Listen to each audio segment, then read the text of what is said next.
অন্ধকারাচ্ছন্ন আকাশ, উত্তরাখণ্ডে এখনো চলছে বৃষ্টি। আবহাওয়া খারাপ থাকলেও সোমবার সকাল থেকে জোর কদমে চলছে উদ্ধার কাজ। আকাশপথে উদ্ধার করা হচ্ছে কেদারনাথে আটকে পড়া পুণ্যার্থীদের। এয়ারলিফটে করে তাদের নিরাপদ জায়গায় নিয়ে আসা হচ্ছে।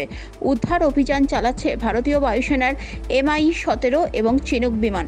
গাউচর হেলিপ্যাডে নামানো হচ্ছে পুণ্যার্থীদের। আটকে থাকা যাত্রীদের পাশাপাশি ইতিমধ্যে 94টি ক্ষতিগ্রস্ত এলাকায় 800 কেজি ত্রাণ সামগ্রী পৌঁছানো হয়েছে বলে খবর।